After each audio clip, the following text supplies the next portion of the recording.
Going to start with and this meeting is being recorded. You probably just got the Zoom notification. Okay. So I'm going to move on to our housekeeping chores, Zoom housekeeping. We're going to ask you to please use the chat as a back channel for questions and comments. It says and to participate in activities, but there will be a few times when either myself or one of the other presenters will ask you to participate. And if you could just raise your hand at that time and you will be acknowledged. Um, and then you'll be, allowed to speak because we don't, just want to just read it in the chat. We'd also like to hear from you and hear your thoughts for some of the thought-provoking questions that we have. All right. I'm going to ask you to remain on mute when you are not speaking, though, and please only unmute yourself when you want to speak. You are welcome to click on the participants area there to share reaction, whether it's any of the reactions you see there, thumbs up, thumbs down, any reaction you want to share. Okay. Um, as I noted previously, the session is being recorded. The recording and the transcript, save chat will be made available on our website a few weeks after our meeting today. Okay, there will also be, I also am going to ask if you are asking to be awarded CEUs. That typically does take us a couple weeks because there are some different offices we have to go through to in order to award those CEUs. So if you're requesting them, the way to request them is to complete the evaluation, which will be emailed to you in a day or so. And on that evaluation request, there's a place for you to supply your license number. Okay. All right. So, welcome once again. And I just realized I didn't introduce myself. I was kind of charged ahead without doing that. I'm Pamela Brown. I am the director of our field instruction program at Jane Addams College of Social Work. And here are the people who will be presenting to you today. They're members of the team, but there are a few other members of the team that I'm going to allow to introduce themselves in a quick moment. Okay, so here's our agenda. I don't need to read it off for you. It's pretty simple. We really want you to understand what's every school has that's accredited by the Council of Social Work Education follows the same standards, the same educational standards and policies, but every school has its own particular nuances. So we want you to understand the nuances of the Jane Addams Field program. We also want to help you feel better prepared to be a field instructor and to engage in a discussion about social work during what could best be termed as challenging times. All right. All right, so I am going to allow my team members to introduce themselves. I already introduced myself as the director of field education. I also want to say in my introduction, I'm also acting as a field liaison. For a small number of students, this helps me keep in touch with the students as well as keeping in touch with you all as field instructors. I have been I've been in this role for about 4 years and have been working in field education for, let's just say, double-digit years. We don't need to say how many. Okay. And then I am also going to just take a moment to introduce someone who's not here, and that is Nettie Rosales. Unfortunately, she's ill. There's a bit of something going around. I hope everyone here is going okay, but unfortunately, she won't be with us today. She's been with Jane Addams College. I believe it's 8 years now in the role of a field liaison, and many of you may know her or may have worked with her. So I am going to turn it over or popcorn it over to Carol Taylor, who I'll give a moment to introduce herself. Hi, I'm Carol Taylor. Many of you I've met, and I'm glad to work with all of you and hope to get to meet some more of you this year. I look forward to a great year. Okay, thank you, Carol. All right, and now we can hear from Kimberly Jenkins. Good morning. My name is Kimberly Jenkins. I do see a lot of familiar names coming through on the Zoom call. So happy to be here this morning and forward to working with you all this year. All right, and I'd ask Ebony Harris to introduce herself. Hi, everybody. My name is Ebony Harris. I'm a field liaison specifically for students in our integrated behavioral health care program. So we work with a smaller set of specialization students. So nice to see some of you that I recognize. Okay, and last but definitely not least, we have Tasha McCullough, who is my assistant, and she is the first point of contact for many things. We could not do all the work that have to do without her. Tasha, would you like to introduce yourself? I think you just did, but thank you. Good morning, everyone. I'm Tasha McCullough. I am assistant to the director and I work in the front office. As she said, I am the first point of contact. I am who you would reach out to if you're locked out of Sonia or if you have questions about the program. I think I've been with the college 8 years now, and it's good to be here this morning. Welcome. Thank you very much, Tasha. Okay. At this time, I'm going to turn it over to Dr. Cassandra McKay, who is our Associate Dean of Academic Affairs and Student Services, to extend greetings to you all. Good morning. Hopefully you all can hear me. My name is, as Pamela mentioned, Dr. Cassandra McKay. I have been with Jane Addams. Really, this is my 20th year. I had some time where I was away and now I'm back. So I'm really excited to be here with you all. I won't be able to stay long. I have another meeting that I'll be attending, but I do want to share that field is the signature pedagogy of social work education. So it is a very important component of the educational experience for our MSW students. And so we don't take it lightly. And I know that you don't as well because you've signed up to be a field instructor. And so it does carry quite a bit of weight for the new social workers who are coming into the field. So we again appreciate you and appreciate your time.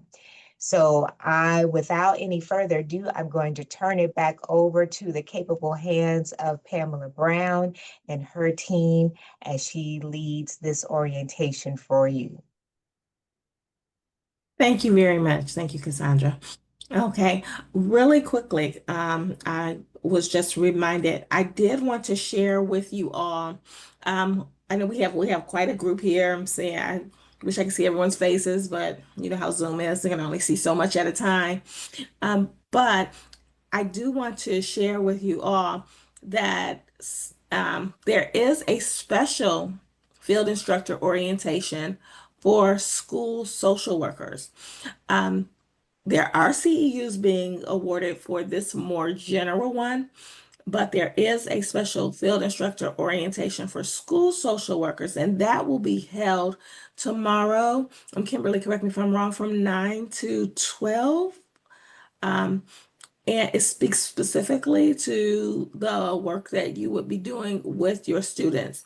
I don't believe CEUs are being awarded for that particular. You are more than welcome to stay for our presentation, but I did want to make that announcement. Kimberly, is there anything that you needed to share about tomorrow's um, school social work field instructor orientation?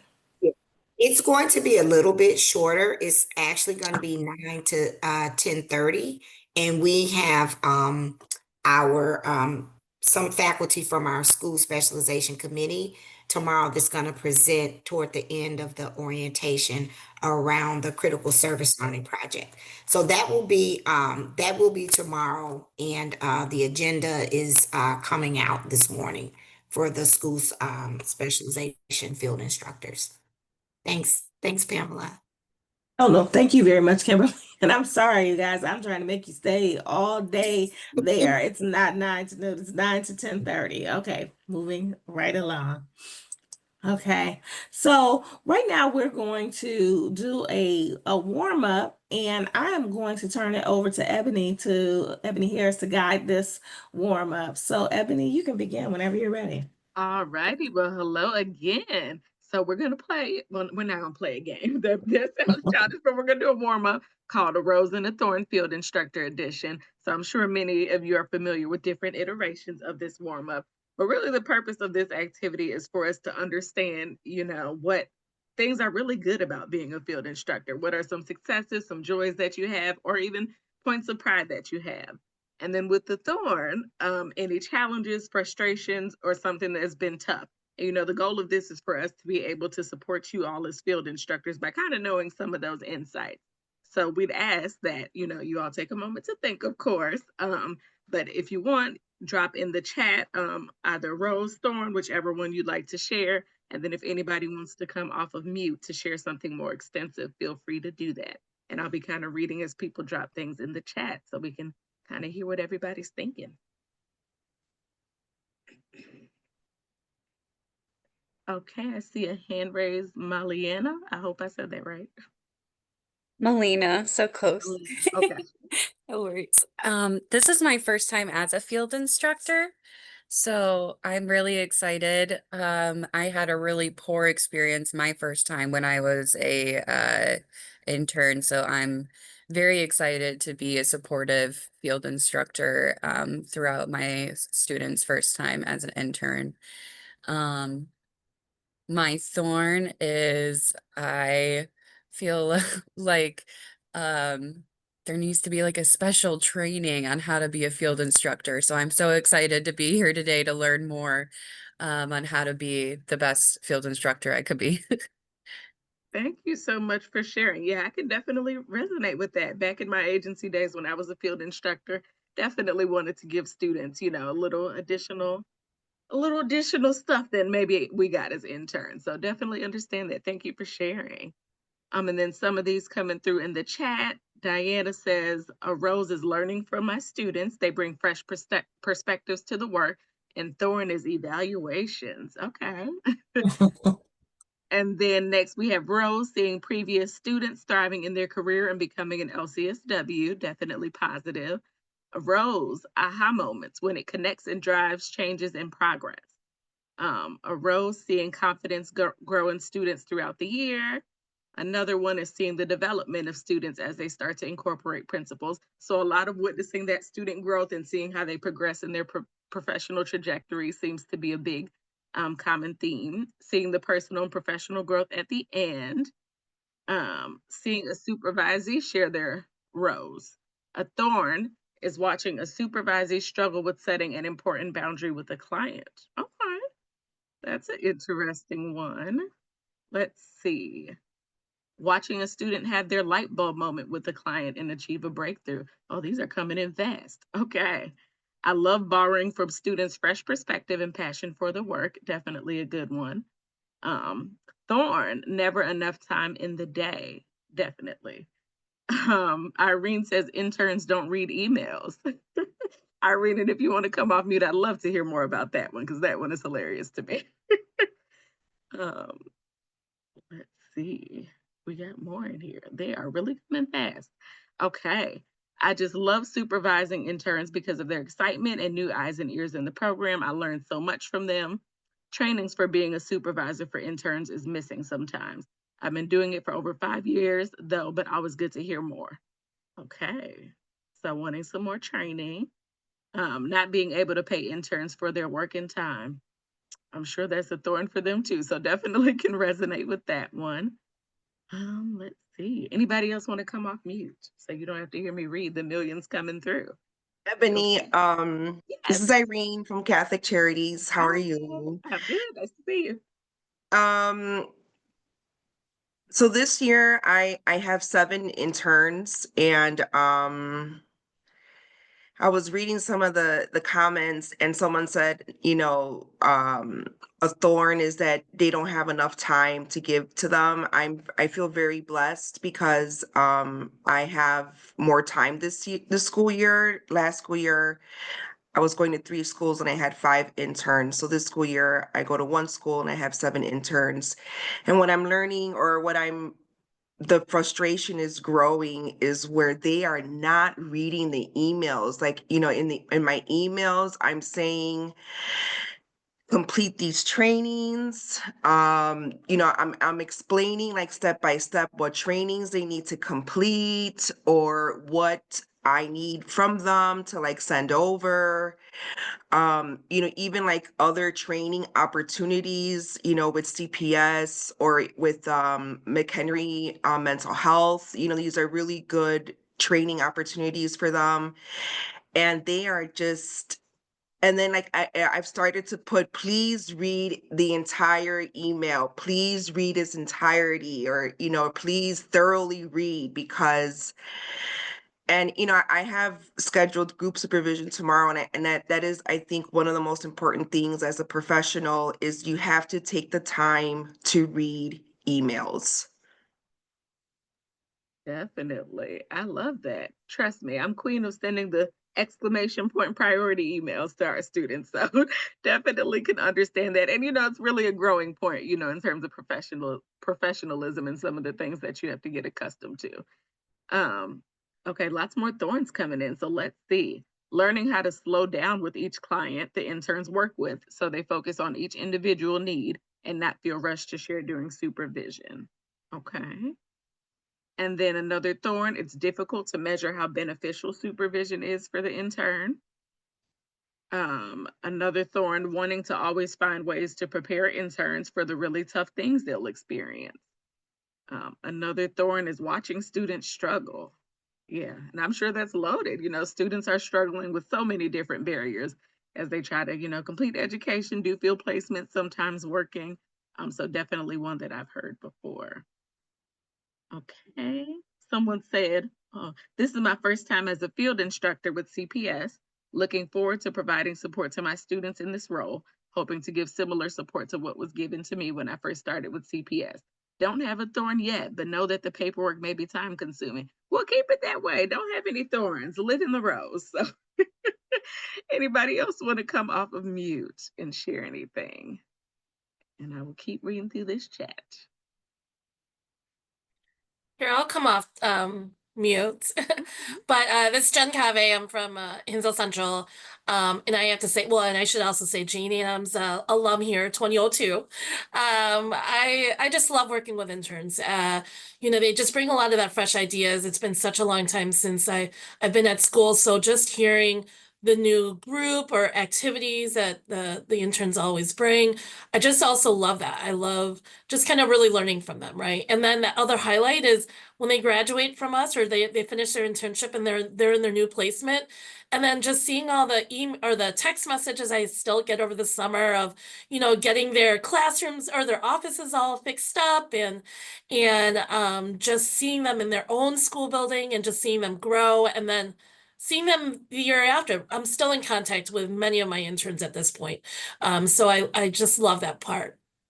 But the thorn that I do hear everyone say is the emails. I don't know what it is. I send emails and I had to do the one lady who had said, I think I had to put on the top now, please read throughout the whole email because I feel like, they're not, at least my intern right now too. I send them workshops and free opportunities or things to be able to do. And I want to see some of that enthusiasm and want to see them try to join some of these things because it's great opportunities.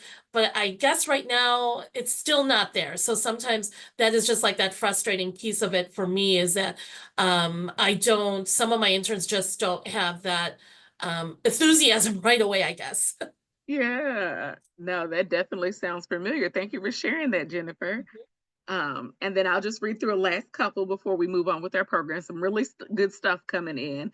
So some thorns I missed, supporting students managing their own mental health challenges and life stressors.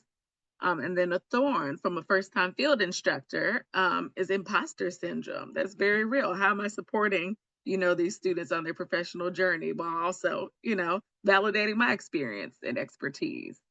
And then we will end with a rose. So a rose is to accompany students as they grow professionally, Thorn Turn roles is being able to overcome challenging situations together. And I feel like that is the perfect one to sum it up. So now I would kick it back over to Pam. Thank you very much, Ebony. And it was really great, like seeing what you put. I've heard, time and time since I've been in this role, and also when I was a liaison as well, that field instructors are really excited by the eagerness and excitement that their students bring. And so that's always great to hear. I'm always hearing also about how much field instructors sometimes learn from students. And that's what we hope. We are hoping that this will be a symbiotic relationship, that the students will get an educational experience, get plenty of learning opportunities, but that you're getting something from them as well. Not just some extra hands to help do the hard and challenging work that we all do, but also that you are able to take advantage of the things that they're learning, to have conversations with them about things that they're learning in their classrooms, best practices, new research findings, things like that. So, with that, we'll come back to address some of those thorns too, later on in our programming. But right now, we're actually going to have a special guest with us. She works with the university, but she is also one of the coordinators and initiative coordinator with a program with behavioral health workforce center. I'm sorry, I'm always messing that title up. Yes, it is a behavioral health workforce center. And she's going to talk a little bit about that. One of the things I'll say just really quickly before I bring on Nicole is that we appreciate you, field instructors, for partnering with us. Our mission is to train and bring into the workforce competent, um, eager social workers. And so the Behavioral Health Workforce Center is also engaged in this work. But I am going to turn it over, as I said, to Nicole Pashka, who will tell us some more about the work they're doing. I'm going to stop sharing so that she can share um, the screen as she speaks with us. Take it away, Nicole. Oh, thanks, Pamela. Let me see if I can make this, get a tune out of this trombone. Let's see. Want to share my screen because I did make some nice slides for us. Well, I certainly don't act alone. Ebony, who you were just hearing from, is a double agent. Ebony also works with us over at the Behavioral Health Workforce Center. I am the newest addition to this team, and I'll talk a little bit more about just how expansive that team is and how far down the state we go. But really excited to be here and talk with you all, the field instructors, as this is my particular initiative, is working with educational pathways, field placement supervisors at both the orgs and the academic institutions, and just trying to figure out how we can do this big goal, which you see on your screen now, which is to increase access to effective behavioral health services through coordinated initiatives to recruit, educate, and retain professionals in behavioral health. So those kind of three big pieces are what we're all about and have been rocking for the last couple of years.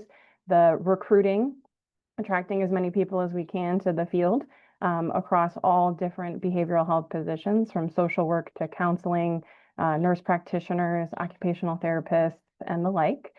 Educate, which is certainly the onboard, right? The pathway, the ramp of how most people get here is through some sort of advanced education, but also continuing education and refresher courses for folks who have been in the field for a little while. I'm a person who holds a couple of credentials, and they are sticklers with those CEUs. And so we don't want to leave those folks out. Maybe those are some of you even. So we are set to educate as much as we can, like I said, across the whole field. And then retain is supporting orgs and groups to figure out how to keep folks who seem to have shorter shelf lives than other fields, right? We see a lot of burnout, a lot of turnover. I was at Thresholds here in Chicago for 10 years, And we often lost a lot of staff to better paying positions, more corporate-like positions, just after short periods of time. So we at the BHWC are all about recruiting, educating, and retaining those professionals. You may not have heard of us. We are kind of new. Back in 2018, conversations really started getting started because there was a real clear battle cry that we were losing individuals and unable to attract and retain individuals, and we just weren't going to have, as a state, enough practitioners across the board to support the need.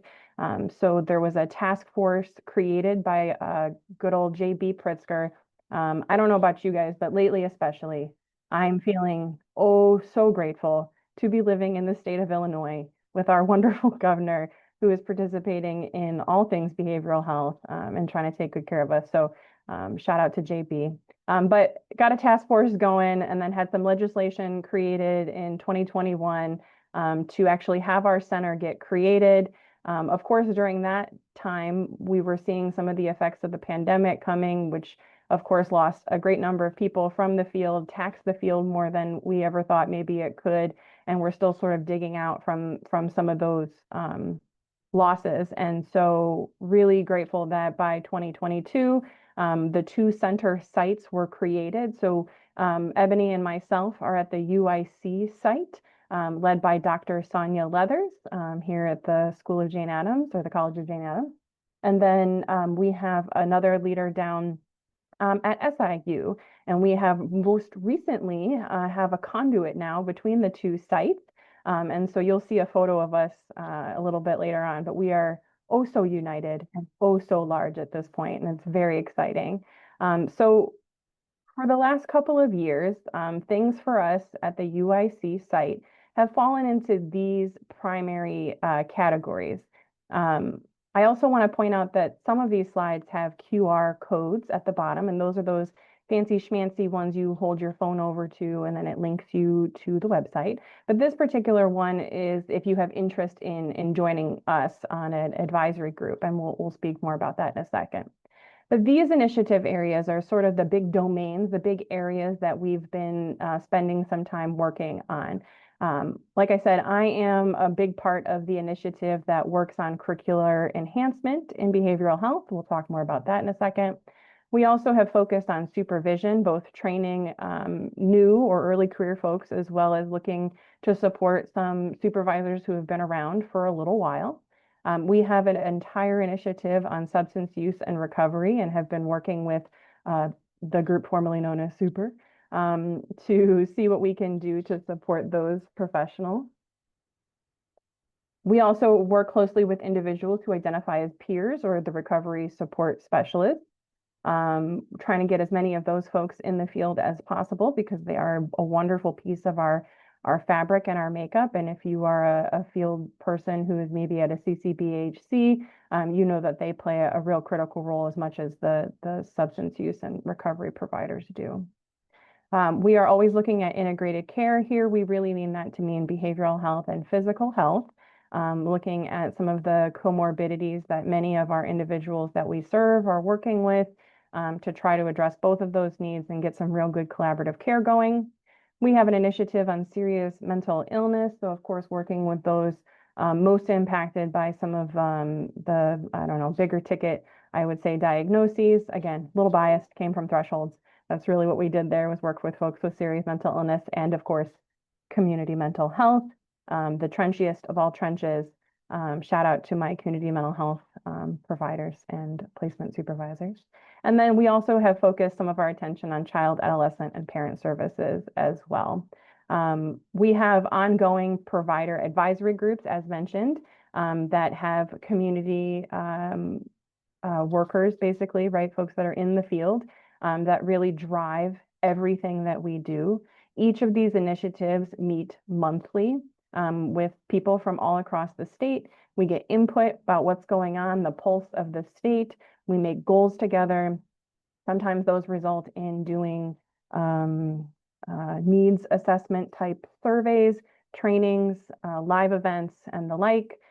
We have developed many free training modules, and really, like I said, use the drive of the community advisors to tell us what we're going to be doing next. So these are our core areas that we focus on here at UIC. Some of the amazing work that Ebony and others have really chugged out in the last 3 years include a number of resources and free, might I reiterate, free training opportunities. And those are available here on that QR code in the bottom in the corner. We have a fantastic job board that we manage. And so this, I think, is really helpful for individuals who are heading towards their first behavioral health employment opportunity. We manage that board. It is free for people who post, so for orgs that want to post something, and free for individuals who are job seeking. So I highly recommend checking that out. We have a really interactive workforce dashboard. Now, I will say, as a person who worked in research, it's very interactive and very easy for me to poke around in. But for those of you who are a little bit less familiar with highly numeric dashboards, this might be a little overwhelming, but that doesn't mean you shouldn't give it a look. But it is really very much up to date and a very interesting kind of bird's eye view of what's been going on in the workforce. We have a number of data and reports that we have been working with, like I said, across a variety of our groups, some needs assessments, really letting us know what the pulse is all up and down the state. We work with a number of individuals and providers around funding opportunities. At times we have echo groups or learning collaboratives where we can even compensate some of the individuals who are coming to those groups through a variety of funding opportunities. We, of course, have some pathways for community health workers, certification, information, tools. There's a blog. Some of the free trainings that we offer are on supervision. There's 3 wonderful modules that are completely free, and they are perfect for a brand new supervisor as well as supervisors who have been rocking it for a little while. We have some exceptional courses on motivational interviewing that are up there, some on working with individuals with serious mental illness and working with peers. We have a telehealth echo training series, an ongoing supervision learning collaborative. Honestly, it is worth a check out. There's a good amount of information on there. And so for those days in between, when you're working with one of the students and maybe they're not so sure what to direct them to, maybe send them on over to the website and check out some of those trainings that we have, if not for yourself. So how do you get involved? Well, if a survey comes across your desk or across your org, hey, give it a look. Those surveys, those needs assessments are exactly how we figure out that we're doing what we say we are going to be doing. We are a center of the people. We don't do anything without community advisement. We don't do anything that isn't going to have great impact. And we take a lot of heart and really listen to our community advisors. And so if that sounds like something you might be interested in, I always say that's a real good thing for your own professional development as well. Your voices are incredibly valuable, and the WC couldn't do it without you. So those surveys are really critical. Participating in some of our advisory or work groups. Currently, I am leading the curricular enhancement work group that we started this summer, and that is going to wrap up here in the next month or so. But the pieces of that group, the needs that we identified, will carry on. And so if that does interest you, field instructors, give us a shout. Let us know that you're interested in that, and we'll loop you in. But this summer, we focused on 2 main areas with our curricular enhancement group, which is our professional skill development as well as our clinical skill development for early career professionals. So looking at both maybe some of those soft skills that individuals are really struggling with these days, seeing what types of trainings and supports we might be able to collect into a repository of supplemental trainings and resources. And then we also looked at and listened to the need of how to best strengthen placements, because every school is unique, every program is unique, social work, counseling, occupational therapy. And so really just trying to understand everything from, say, like the learning agreement to the communication strengths between the universities and the orgs. Just trying to understand those as much as we can so that we can not only make some best practices recommendations, but hopefully make it easier for the future field instructors of tomorrow. Other ways to get involved, like I said, are the learning collaboratives or working with any of our trainings and resources, always looking to partner up. Like I said, we are a group of tremendous size. You can see us there at our most recent event. We look so big. But, and we have such unique experiences among one another, but we can't do and we don't do anything without consulting with the community, which includes all of you. So I hope that this was of interest to you. I hope some of this was a review. We never know how many people know about us over at the BHWC, but now you are in the know.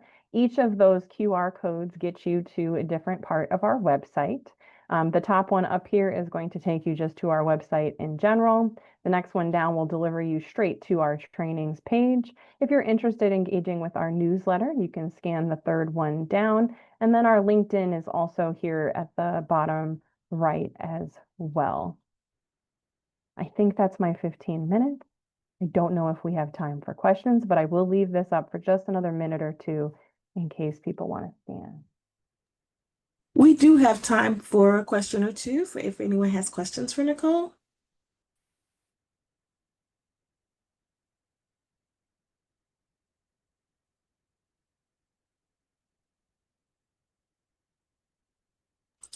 Daniela says she's having a problem with the QR codes, and would it be possible to get the links through the chat?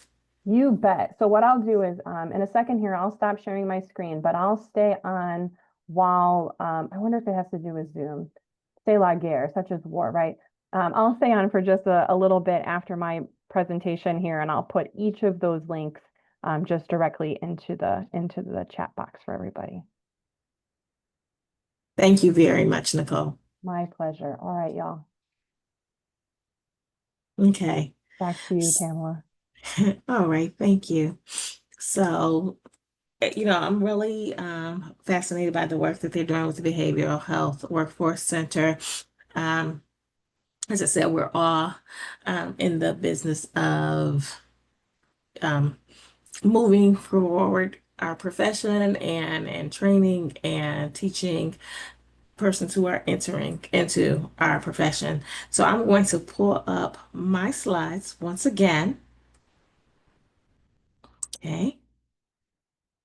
See, I'm sorry, okay, and I see a comment from Carol about there's a lot of great trainings on supervision that may be helpful to field instructors working with students. Yes, I know that that was one of the thorns or one of the challenges that people said that they are experiencing. Um, and so, definitely I want you to utilize the field liaison connected with your school as a resource person who can direct you to some of the information there. And before I share my screen, because I want to have a chance to see how many people do a thumbs up or so. How many people here are new field instructors? This is your first time being a field instructor. If you can do a thumbs up for me. Okay, I see a few thumbs up. Okay, oh, some of them are repeating. But I do see quite a few. Great, wonderful. Okay. And how many people have already been field instructors, either with Jane Addams or with another school? Okay. All right. Once again, I'm seeing a few thumbs up here. I'm seeing quite a few thumbs up here. Okay, wonderful. Okay, I am going to pull up my screen now and continue with our presentation, but did want to share that Nicole has put those links in the chat. So if you want to take a moment to copy those or save those so you have them for later, feel free to do so as I get back into pulling up getting this technology going. All right. All right. And my screen is back on. Everyone can see it. Is everyone able to see it? All right. Wonderful. Okay. So, moving right along. All right. For some of you who are new to field instruction, some of this information is new. For some of you, it's just a review. I'm trying to find my arrow so I can move to the next slide. Okay, here we go. We've already done our poll here. Okay, our objectives for this workshop, I touched on them briefly previously, but I'm going to reiterate them here. We want you to feel better prepared to take on the role as a field instructor. For our students, we want you to understand the requirements and expectations of the field education division at Jane Addams College of Social Work. As I mentioned, for some of you who've been field instructors at other schools, we all have similar programs, but there are definitely nuances to each one. We want you to be made aware of the changes taking place in our social work programming, to understand the assignments associated with field places, and to be able to discuss and address the way current social work challenges may impact field instruction. Okay. So, starting with what I just call the basics. All right, first off, I always like to start with our mission statement. Again, every school has their own unique focus. Our mission at Jane Addams College of Social Work continues to be to educate professional social workers, to develop knowledge and provide leadership in the development and implementations of policies and services on behalf of the poor, the oppressed, racial and ethnic minorities, and other at-risk urban populations. So that continues to be our focus and our mission. All right. Now, why field instruction? I'm just sharing to you the exact same things that we share with our students. And well, why do I have to do this? Why do I have to do an internship? I'm just giving away free labor. And you're like, no, no, no. It's much more than that. Okay. This is an opportunity for students to develop as professionals in social work. Dr. McKay shared with you that key phrase that we use that was put forth by our Council of Social Work Education, that field education, practicum education is the signature pedagogy of social work, which is a very fancy way of saying it's the best way of learning social work. Yes, in class you get wonderful theories, you get access to the newest and latest research evidence that is coming out, but actually putting that into practice happens in the field. And so that's why we're counting on you, our field instructors, to be yet another instructor in the student education. What we're also hoping field instruction does is socialize students to the profession by indoctrination into the culture, norms, and values of the profession. We are hoping that students and field instructors can form relationships, hopefully positive relationships, that will provide students with mentors in the field. It's been many years since I graduated from a social work program, and I still have mentors that I made during that time when I was in graduate school. And one of them is a former field instructor when I was interning with the Evanston Police Department. It is also the purpose of field instruction to help students become more self-aware as they work towards their goal of becoming a professional social worker. We want them to reflect on what they're doing to become aware of their practices and how their values and attitudes impact the clients and persons that they are working with. Okay, so new developments. I shared some of these last year, but I think it bears reiterating, especially for our newer social workers. There have been some new developments in social work education. Our Council of Social Work Education, in an effort to make social work education more accessible to people who want to do graduate studies, has changed a few policies and asked that schools implement a few of them.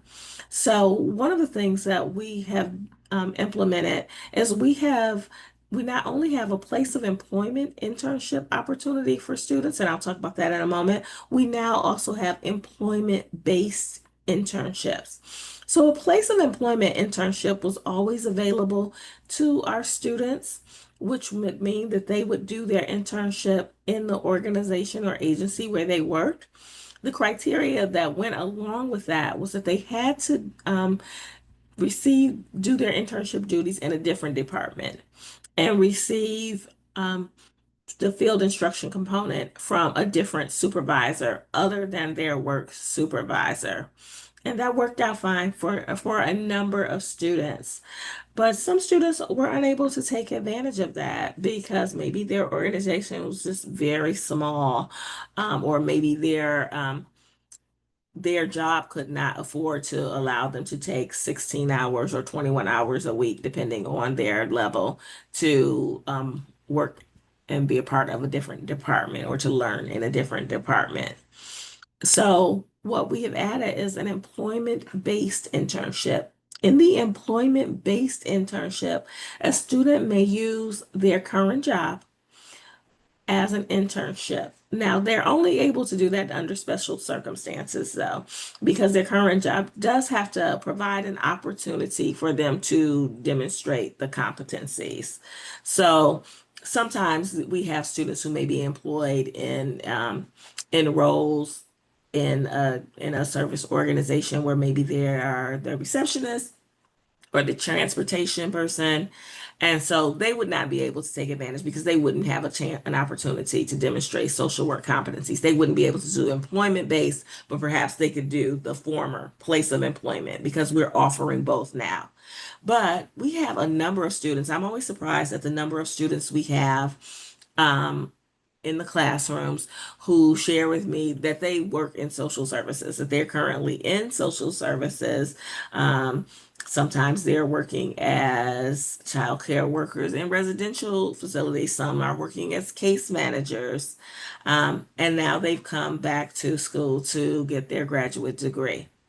So in that case, they will submit a formal job description and we look to see will they have a chance to demonstrate those competencies. They also may be supervised by their current supervisor if that supervisor is an MSW who is postgraduate studies of 2 years, because that is the criteria set forth by the Council of Social Work Education.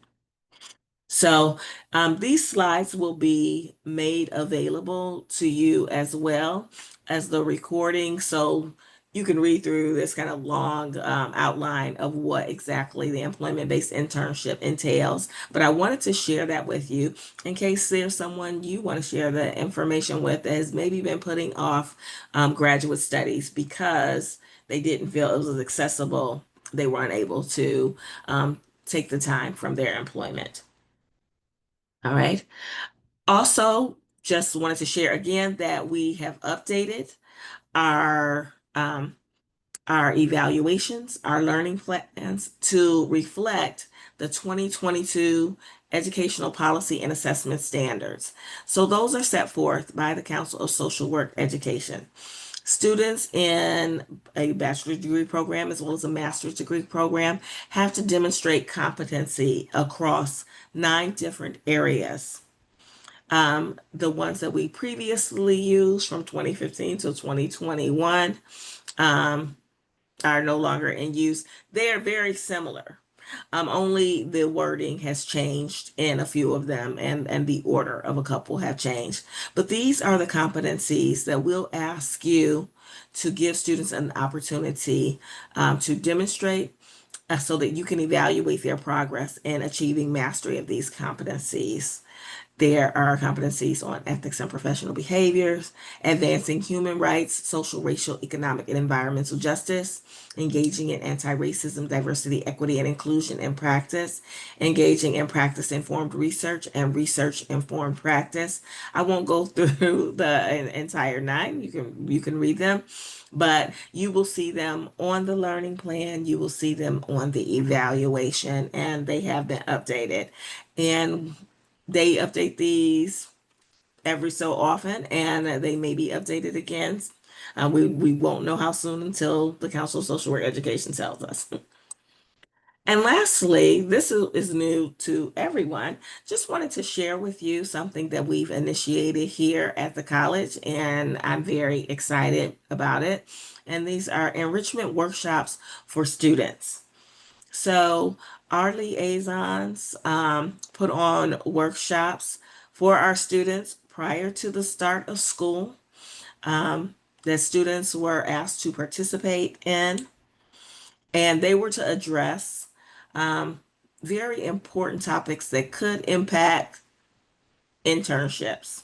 We wanted to do this before they actually entered the internships so that hopefully we could be proactive in preventing issues and concerns. That doesn't mean there won't be any, but it does mean we did want to address this. And this was our first year doing it, so we only offered them to students entering their first year field placement, their generalist field placement. But the slides that were shared are going to be available to all students. And the topics that were addressed included professionalism in the social work internship, effectively utilizing supervision, managing conflict within the internship placement, navigating boundaries, and the benefits of disclosing accommodations for our students who have disabilities. They're not required to, and we do encourage them to share that with their field instructors so that if they are in need of assistance or accommodations, that couldn't be supplied. Okay. I also just wanted to share with you another thing that we share with our students. We share with the students, the rights and the expectations that they can have from their field placement, but we also want to be clear that we hold our students to a high standard as well. And so we share with them the expectations that we have for them. And we expect them to display professional behavior consistent with the code of ethics, to collaborate with the field instructor to develop an educational plan, it's a learning plan that you'll hear more about, to demonstrate effort and initiative in the educational experience, to be accountable to the agency's practices and guidelines, to participate actively in supervision sessions with their field instructor, to communicate with their field liaison or other field staff concerns or complications that occur in placement, to complete field assignments for each semester. Those will be reviewed momentarily, and to remain in the same field placement for the academic year unless deemed inappropriate by the field division. So one of the reasons I am sharing this with you is that we really do want you to um, utilize the liaisons as a resource for yourself. They're not just here to be a resource to the students, but they're a resource for you as well. If you're having difficulties or concerns with a student, we really want to take a problem solving approach, and we really want to work with you to help make this a successful internship. Um, we're hoping that, we can prevent field placement disruptions as much as possible. So please, again, reach out if there's any concerns that you have with students meeting these expectations. Okay. And so then we were leaving that area to talk a little bit about field instructor expectations. A year or so ago, we started sending out a field instructor agreement that outlines what we are hoping that the students will receive from you as well. Before I get into that, just a really quick outline of the important people involved in the fieldwork education. There's the field instructor. We're hoping that you will provide orientation, training, consultation, weekly supervision, creating rich, valuable learning opportunities that will help connect theory to practice, and helping the student connect to social work, values, and ethics, and monitoring and evaluating the student's progress and performance. The field liaison is there to support the student and the field instructor, providing the student with additional social work perspective. And we do not have a field seminar course, but in like I said, enrichment workshops that we are able to provide in orientations. So that's what we're hoping the field liaison will be able to add some of that additional support. And also, we encourage students to seek their liaison out if they are needing assistance as well. The field liaison is also there to mediate between the student and field instructor if issues arise, and to facilitate connections between curriculum. And I'm sorry, every time I try to move this so I can see behind this little taskbar on Zoom, it flips the page. Okay, facilitate connections between the curriculum and field, and The field liaison also monitors and evaluates the field work performance. Before I get to the student, I'm going to save the student for last. They're certainly not least. But I also want to include faculty here. Unfortunately, I don't have a little column and a little picture for them. My PowerPoint will only allow me to put in three. But the faculty here, we have a highly trained, specialized faculty here that is providing wonderful classroom instruction and providing instruction on skills and practice and theory and research that the students should be carrying with them into their field practicum. And we really encourage students, but we're going to encourage you to review some of the students' syllabi. Ask the students to bring in their syllabi so that you can see what they're working on in class and how they may be intertwined with what is actually happening in real world practice. And lastly, and like I said, definitely not least, we expect our students to be active learners. We expect them to come to supervision prepared, um, to seek experience within the field, taking that initiative, completing the tasks and assignments, not only that we have for them, but that you have for them in a timely manner.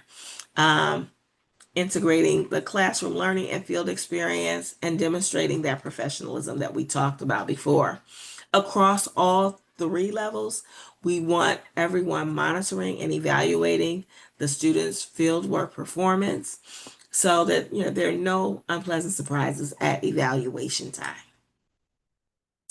Okay, and this is just a graphic representation. Unfortunately, again, I don't have the faculty presence here, but they are an active part.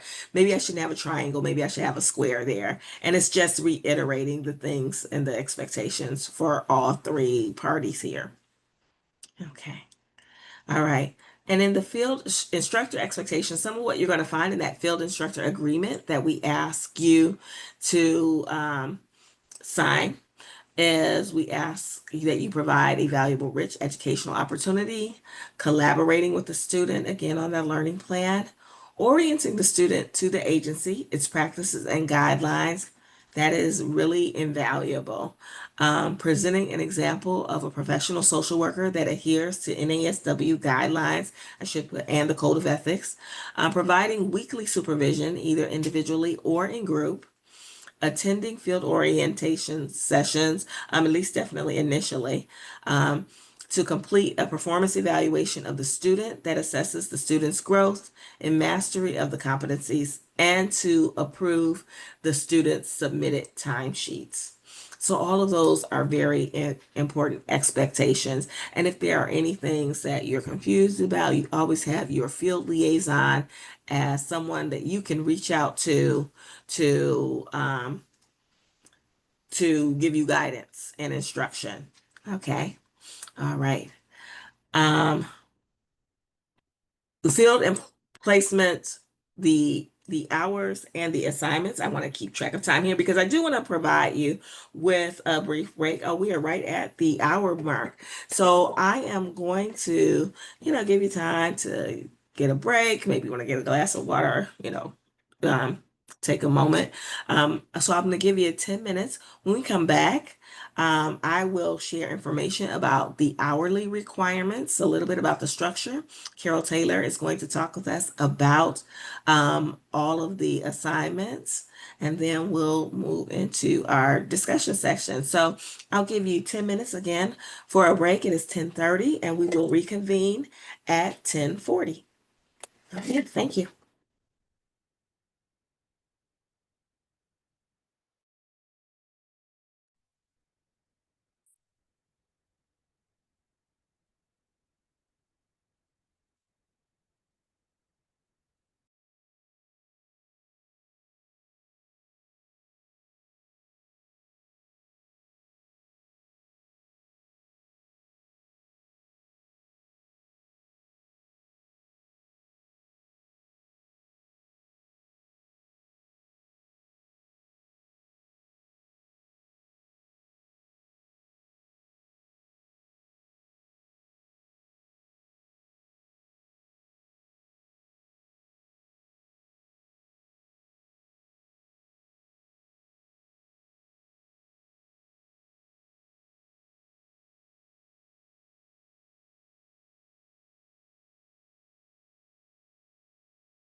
Hello, everyone. I see a few faces popping back online. All right. We will go back into our presentation at this point, and I will pull up my screen once again to share with you all.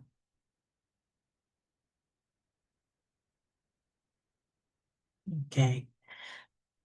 I'm hoping everyone can see. All right. Okay. So as I mentioned earlier, this will be very important information to our new field instructors. Some of you who've been field instructors with us in previous years. This is just a refresher for you. There may be a little new information for some of the forms. So definitely for one of the assignments, I'm not going to steal Carol's thunder though, because she will be presenting on that. I do want to start though by talking briefly about the hours and just the general structure of the field practicum experience. And really quickly, you probably have already noticed, but I will say it now. I usually say at the beginning of the presentation, you may hear me use those words interchangeably. So I may talk about field practice, the field practicum, internship. It's all the same thing. It's all the same thing. I'm just using the terms interchangeably. Okay, so we'll start with the field instruction structure.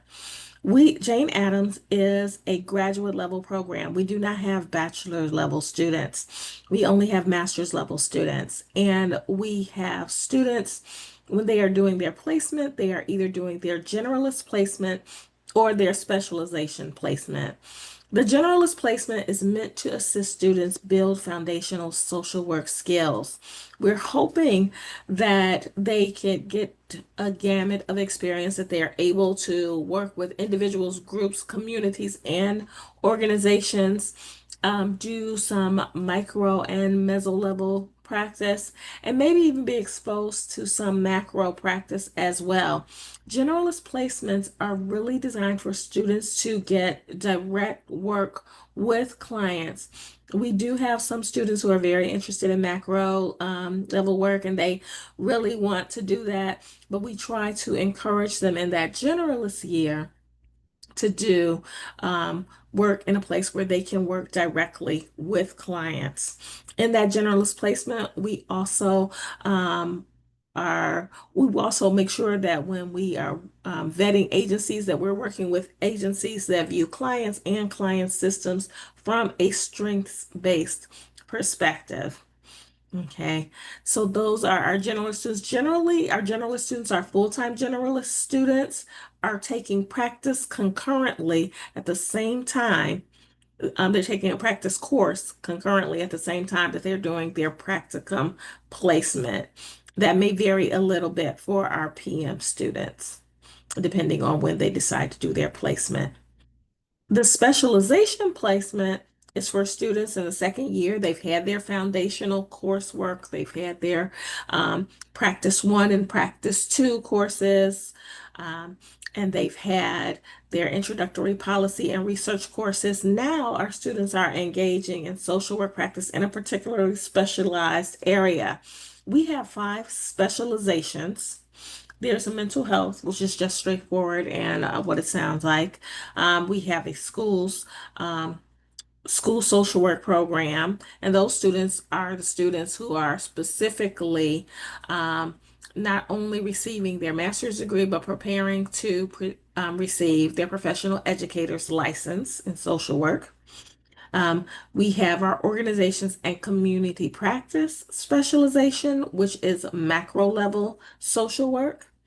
There's social work and justice system, which is our newest um, specialization area. And social work and justice systems, those students work with people impacted by the justice system. And this one can students can be involved in macro level work, but also in some micro level direct service work as well.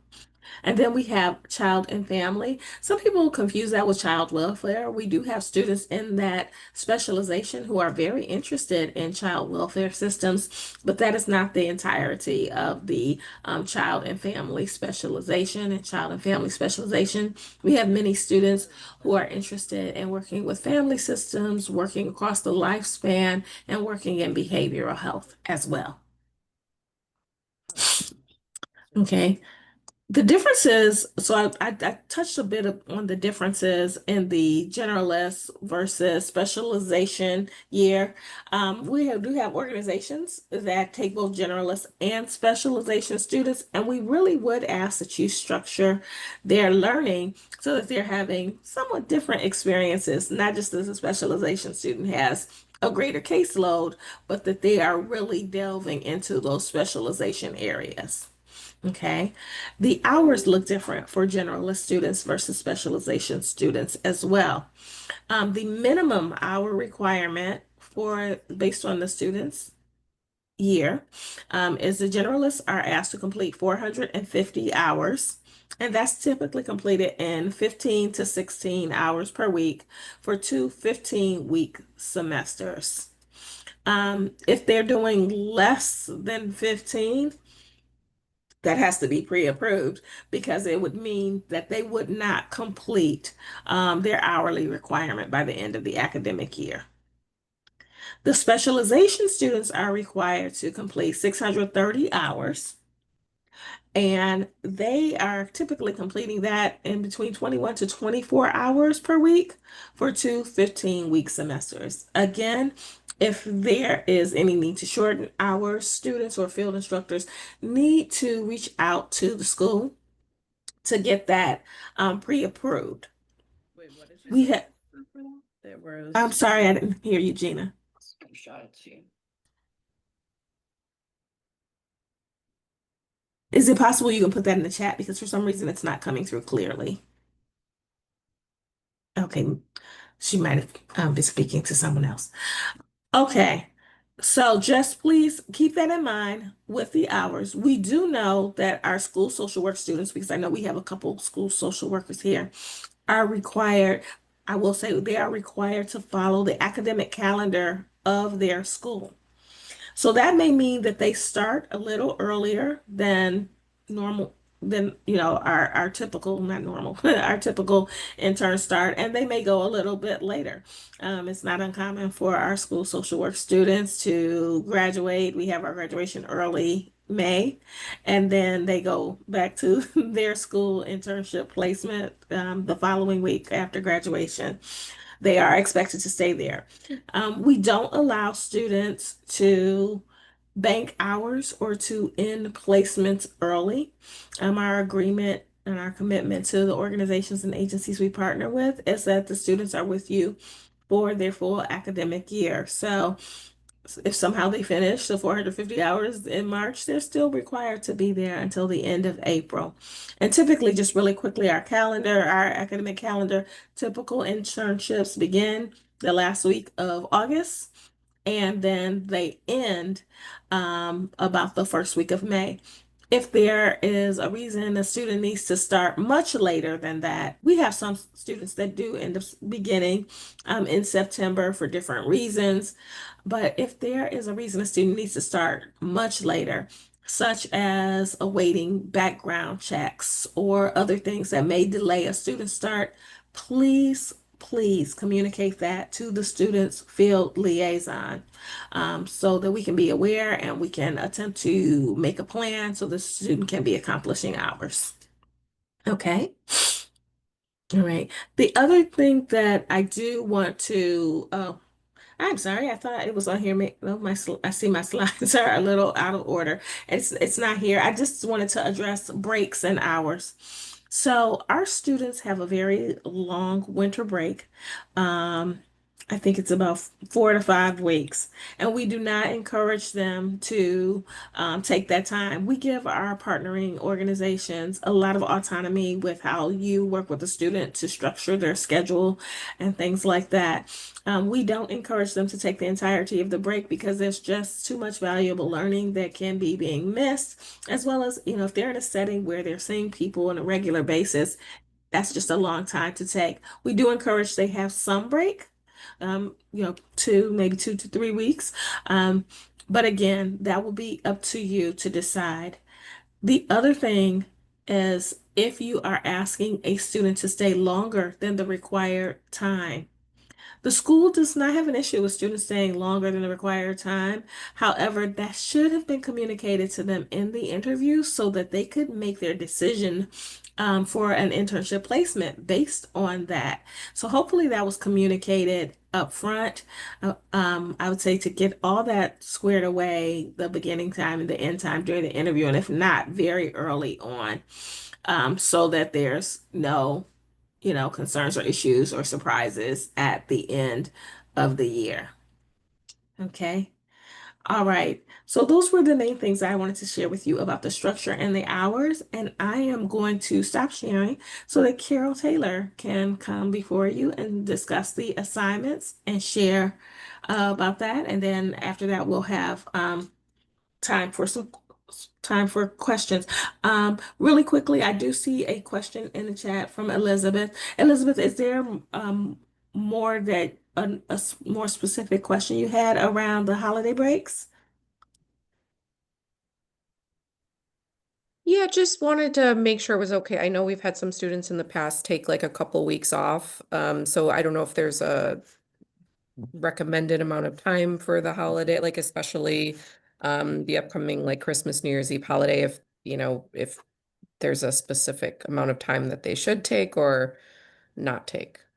As I mentioned, we do encourage our students to do some time over the break.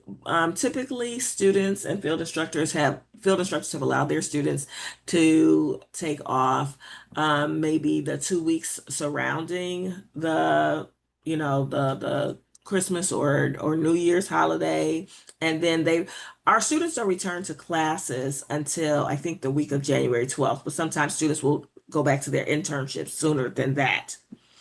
And sometimes, and classes end, I believe, around the week of December 6th.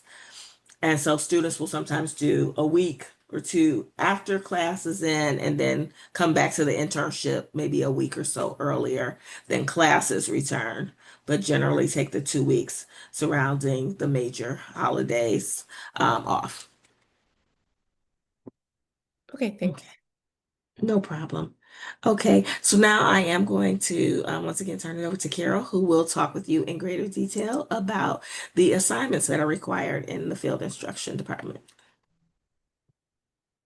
Hello, Carol Taylor again. Great to see you all here. I'm going to do my best to go over this that is thorough enough for new field instructors, but somewhat engaging for those who have done all the field assignments multiple years over and over again and everything like that. So please, I'll throw out some ideas and kind of wanting some feedback. Please feel free to add it in the chat.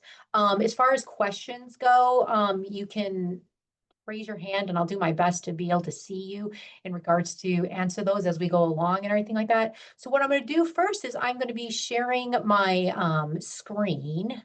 And what I want to show is kind of what you are going to see. All right. Hold on, I'm looking for here we go.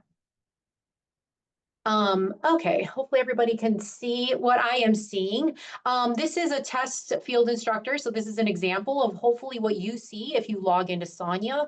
When you log in, the biggest mistake that sometimes occurs is when you log in, you have to check the pull down box because the options are a site, a student, or basically field liaison. So basically it's the school, logging in, it's your site, which is you, or the student, or everything like that. So make sure you pick the right from the pull down box when you sign in and everything like that. Tasha introduced herself earlier. She can help you with some of those technical issues if you get locked out and things like that, or you can contact your field liaison as you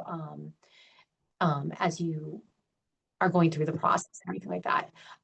So as you'll see, across the top of it, you'll have many different options, and this is our homepage. I also want to show you that there are some links on the documents on the right side here. You can see field instruction manual, which may be helpful to some of you, and then learning plan examples, which I'm going to pull up in a couple of minutes. The first one you're going to look at is students. Here is the number 2 thing that I get most commonly asked by field instructors. See how when this page comes up, it says current students, there's none listed. That happens sometimes at the end of each semester and everything like that. Basically what it does is it closes out the students because the semester has ended. That does not mean you're necessarily done with the student. If you are still working with them past the different things, what you need to do in order to change that is you get to change the date. So you can either change the year, which is what I'm going to do. I'm going to make it 2021 so that my example students will show up and everything like that. So otherwise, in general, your students will show up without you having to change the date, but I just want to throw that out so you're aware of that. So as you can see, there are a list of different students here and everything like that. And if you notice on the top right, there's timesheet functions. You will have to approve timesheets for all of your students. You can do that either through pushing this link, which will go to your student and everything like that. And you'll see I have submitted a timesheet just to show you an example and everything like that. It is saying that the student today did 8 hours. And then what you're going to do is you're going to either approve it, which is the check.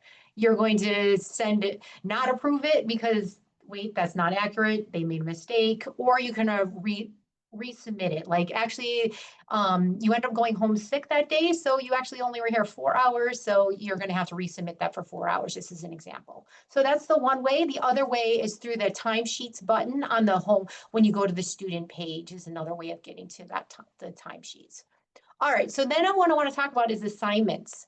So all the assignments are going to be listed under forms. So you're going to go to the link forms.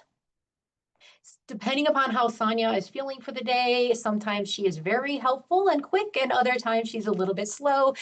So sometimes you have to be a little bit patient with. So what you'll be seeing is you'll be seeing assignments listed on top. This will give due dates for how many and then you can also scroll down. Sometimes if you're not seeing what you're looking for, you scroll down and see this is showing all the previous assignments, maybe that if you've had previous students and things like that. So if you had a student last semester or something and you still needed to approve something, hopefully that's not the case, but if that was, this is how you can access it. Scroll down, it'll show everything. So I'm going to go back up to the top. So if learning plan is what the first assignment that you'll be working, you're going to push, you can push edit, and that will basically be opening the document and you'll be able to see what the document looks like. In each assignment and everything like that, similar to the learning plan, you are going to be seeing a red asterisk. That red asterisk means that it is a required field. You will not be able to complete the document and submit it until you have filled in all those areas with the red dot. So if it's not letting you save and submit, always go back. It's probably one of the areas you missed unintentionally. Sometimes they're kind of hidden and you don't realize it. Some of the areas are able to be edited by you and the student. Other areas are only able to be edited by you. It's like signature and things like that are only by you. So if it doesn't have a red asterisk, but it's empty, that means it is required in probably by the student, but you still can access and fill it in and everything like that. So as you're going to, we're going to go through the document in a different one, but I wanted to show you what it looks like specifically for you. The little pencils obviously is what you're going to be able to access it. There's lots of different boxes going through the different competencies. I'm going to go in more detail, so don't worry about that. I'm going to talk about some of the questions earlier.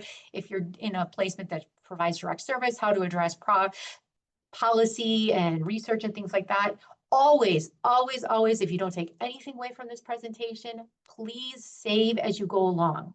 If you accidentally exit out of this without saving it, you will lose everything that you've typed in. And None of us want that to happen. That's extremely frustrating. I know if that has happened to some of you on occasion and everything, and to those of you who are returning, please save as you go along. The other thing that you'll have to know is, so the student also is accessing the same document through their portal. And so they also can save and go along as they are filling out the document, and then they will also need to submit. I highly recommend everyone save everything, have a conversation before either of you submits it, because sometimes what will happen is if you submit to me or your field liaison, whoever it is, before the student has completed their portions, it will lock the document. It's not the end of the world. We can unlock it. You just have to contact your field liaison, or you can contact Tasha and everything like that, but you'll need to make sure you do that, everything. I'm going to go through some of the other assignments in different times. You'll see there's semester evaluation, the evaluation of practice assignment. The evaluation of practice assignment is only going to be seen by students if you have a student in the specialization year. We are no longer requiring the evaluation of practice assignment for students in generalist placement. So some of you may be clapping about that. Others of you may not even notice or recognize there's been a change, but just letting you know that. All right. So what I'm going to do next is I'm going to share with you, I'm going to stop sharing this, and I'm going to be sharing with you an example. I think I have a few things in the chat. Let me address those first. How do you know who is our student liaison? Okay, that I responded. That is one that you are going to be, you should have received an email early in the beginning of the semester that'll give you the information. We also have been sending out welcome emails to all the liaisons, introducing ourselves individually. Okay, I've got a client, making sure I get everything that has to do with me.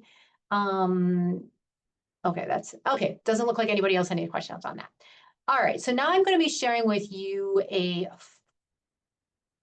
learning plan. Now, this learning plan is an example of a generalist, but just a note, all the specialization, they are going to be slightly different in the wording, but format and things like that will be the same. The competencies are the same. How the students are addressing the competencies obviously will be different from placement to placement and from specialization to specialization.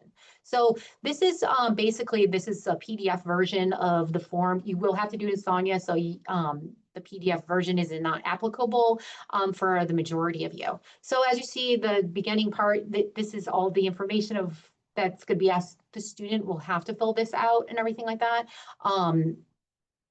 Signatures, that is what basically, as I talked about, when you're done with the learning plan and have both gone over it, reviewed and everything like that, the student's going to sign theirs and submit through their portal. You're going to sign your portion and submit through your portal and everything like that. That is an electronic signature. Placement schedule, similar to like what Pamela was talking about in regards to start date and finish date. I put the dates of what we have on our calendar for field placement this year. Most students started the 2nd, which was the day after Labor Day, and the end date would be April 30th, which is that final Thursday, I think, for those students doing generalist, is May 1st for those doing specialization, because that's a Friday. That date may be different based on your programming and what your agreements are and everything like that. Please make sure that this date is accurate in here, because if you or the student come to me or any of us liaisons at some point in time saying, the student's like, hey, I'm being asked to stay till May 30th and everything like that. I thought I was going to be able to leave after graduation or whatever the situation is to get a job, everything. My first thing that most of us liaisons are going to do is open up this learning plan and see what the agreed upon date of ending was. So make sure this date is actual date that you expect the student to be there to at your field placement. Weekly schedule is next. That's where you put the time, days and times for each day the student is going to be there. I do recognize that sometimes we have some students who will change their hours, fluctuate based on meetings and things like that. Just do your best to come up with the schedule. It's just, it doesn't have to be perfect, but as best as possible. Oh, I have a spelling error, I see. I'm going to change that right now. On the schedule for supervisory meeting, obviously it'd be great if all of you were able to meet with a student every week at the same time. It's great for structure and things like that. I recognize this is not realistic for some of you and everything like that. So do the best you can, but it really is a way to keep you accountable, that we want you to be super providing guidance to students, and students want to be know what they're expecting, how they're doing and everything like that, to have that time listed in here. The next section, the field liaison signature, that is the signature that will come at the end after both of you submitted. It'll get submitted to field liaison, then we'll review it. We'll reach out if we have any questions to you, and then we'll be signing off on it. All right, so now into the nitty gritty of the learning plan. This document is extremely important in kind of setting you up for what the expectations you have of the student and what the student would like to gain from the experience. You are the expert of your organization as being an employee there, and the student is hopefully an expert for themselves of what they want to gain from this learning experience this year. So how the learning plan breaks it down, it's all listed by competency. So based on, so this is obviously, this is a first year MSW student, generalist practice. If it was, if this was a school placement or a different specialization, it would be slightly different in the wording on the practice behaviors and everything. But basically breaking down and coming up with different examples of what they're going to be doing and what kind of opportunities they will have this year. So some of you may prefer as field instructors to lay out some guideline and start the learning plan first and stuff. That is a preference and everything like that regarding what you have to offer, what things have worked for other students and everything like that. Others of you may prefer the student to start with the learning plan.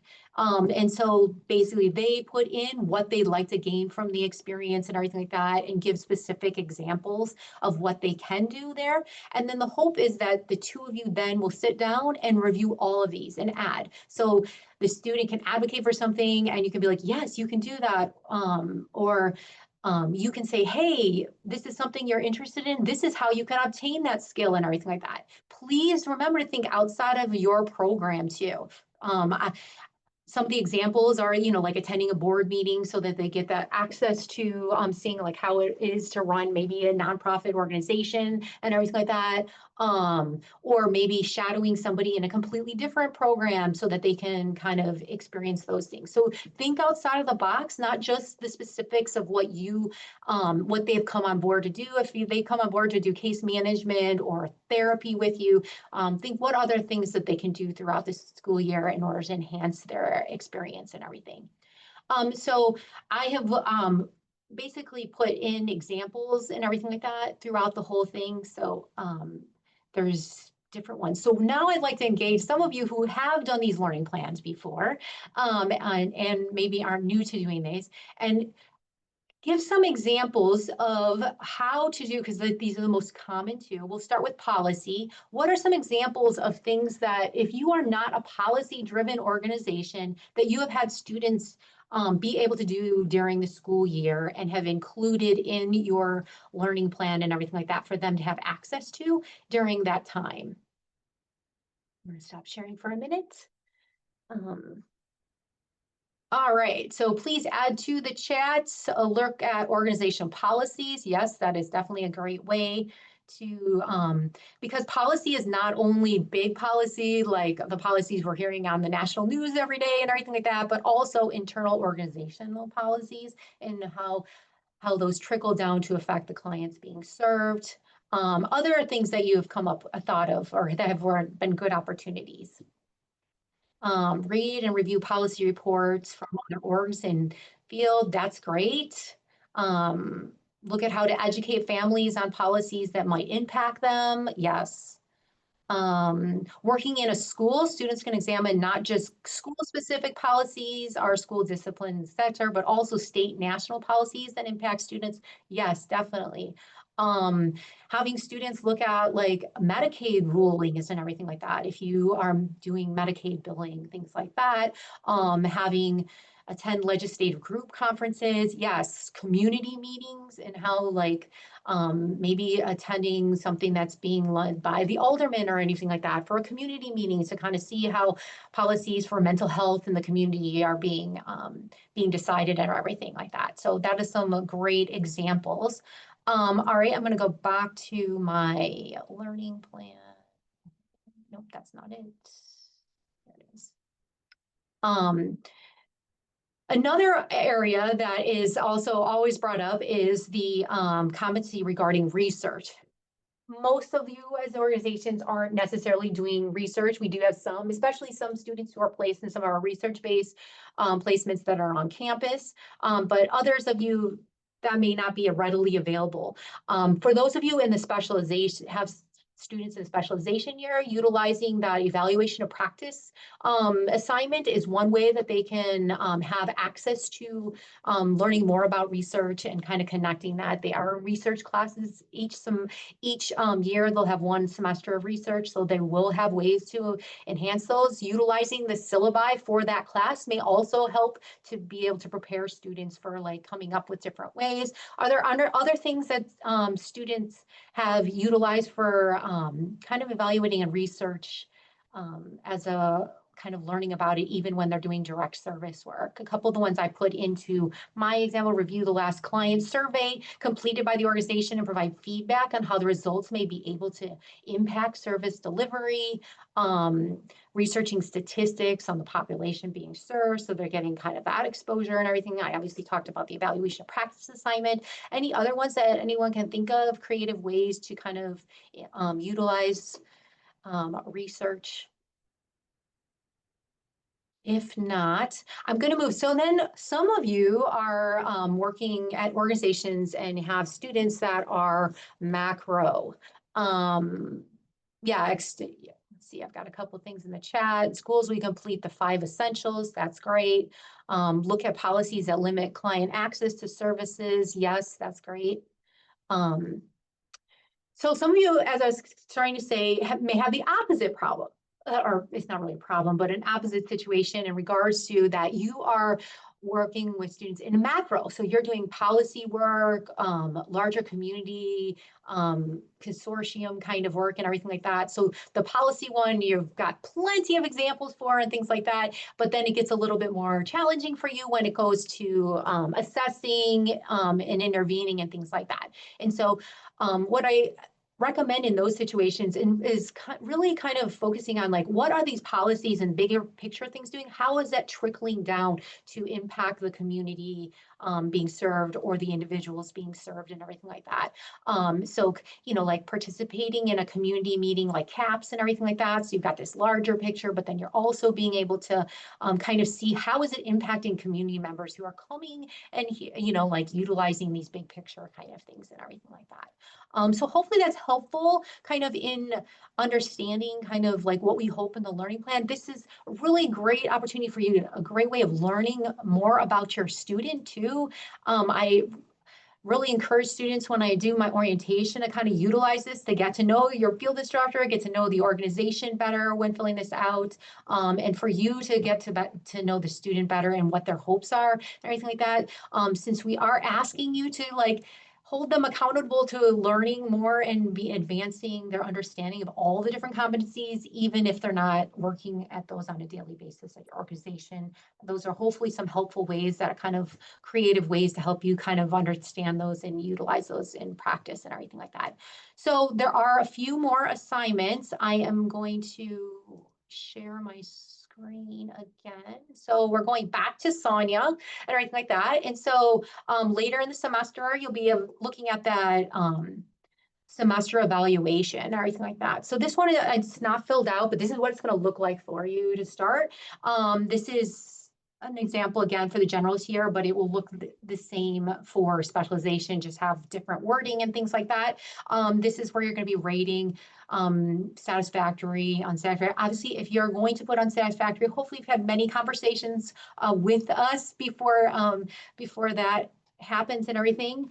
And then also, students will then be filling out that I've read my evaluation, I'm in agreement with it. If they have concerns or things like that, please reach out to the field liaison to have a meeting about those. They can attach a response, but they don't need to if they don't want to.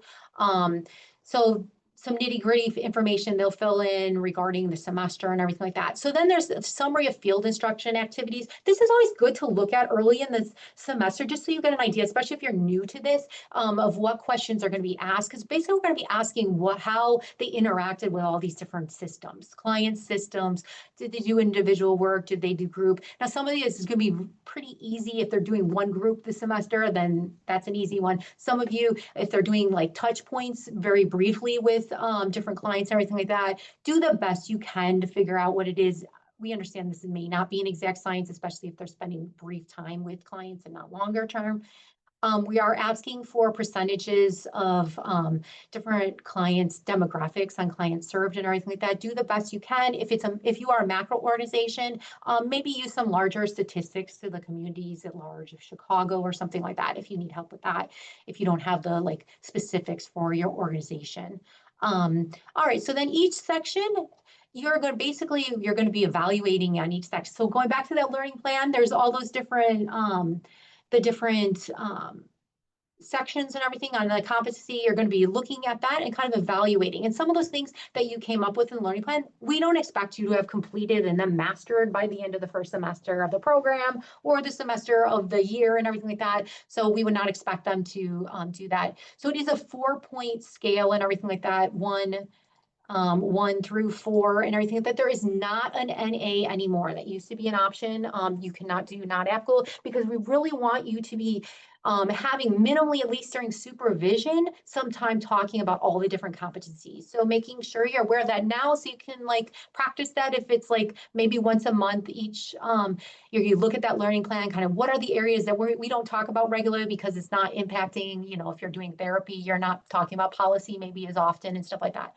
Just having those times where you do mention and bring that up. So you'll be scaling them 1 through 4 and everything like that in regards to their masters. See, if you see this rating scale right here, minimal competency up to demonstrate, the NA is not an option anymore. So that shouldn't even actually be on the form. And stuff. And we would not expect all students to have 4 demonstrates competency at a full-fledged all the way at the end of first semester and everything like that. So, and I talked to them during orientation. I'm sure the other field liaisons do not think of this as a grading A through D, which I know some of them it's hard not to. And then each section is going to have a place where you're going to describe kind of like what their performance and things like that. Sometimes it's great giving example. This is great time for feedback for the students in regards to how are they doing, things they need to work on, because once they leave you, they potentially are going into the workforce and practicing as a social worker. So as much feedback, even positive, but also areas of growth, keep having those conversations with them regularly, bringing those up and everything like that will all come together at each evaluation at the end of each semester and everything like that. So you'll do that through all of the competencies. I know it does take time, so do be planful for it, as it is due the beginning of December and everything. Once again, as you're going along, if you don't do it all in one sitting, make sure you're saving the draft so that you don't lose it, and don't submit until both of you have done all your portions and completed all of that. The last assignment is the evaluation of practice assignment. This is an assignment only for specialization year students this year.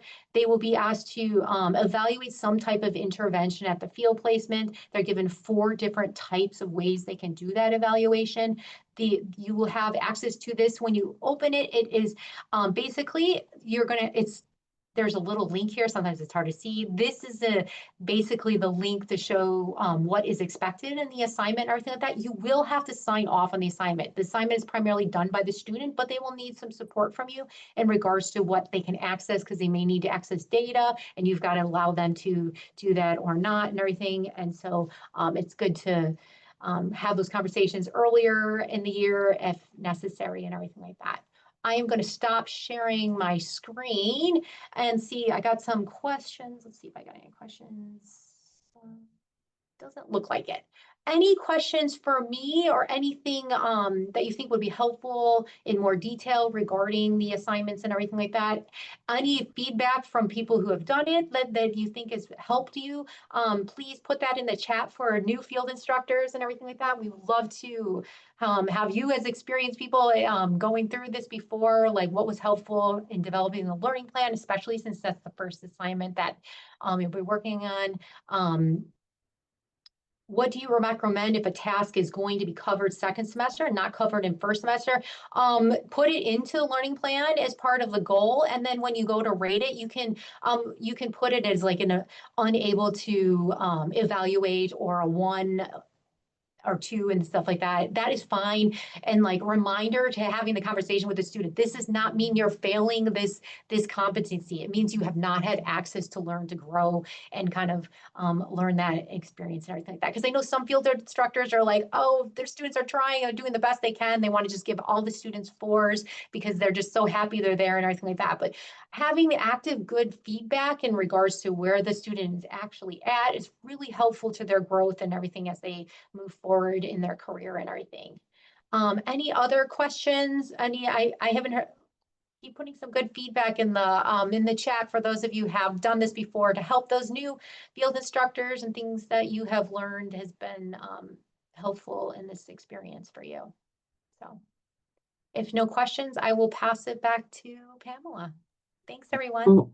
Really quickly about the Yep. assignments, Carol, I did have a suggestion. This was shared by a former seasoned field instructor.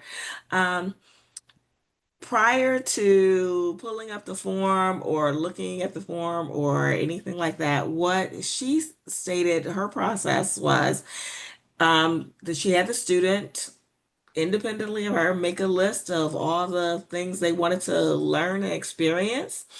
And she made a list of all of the things that she hoped, all the experiences she hoped that they would have. And then they came together and compared lists. She said that she found that was just a more organic way to approach the competencies rather than looking at them and saying, oh goodness, what can I think of to fit in here? That way they could just cut and paste from their various lists and put them within the learning plan. So, there are going to be a couple you probably will have to come back to and maybe kind of really think hard to figure out what you're going to put in there. But, you know, hopefully if, you do it more in the more organic way, then it'll be more valuable to both you and the student.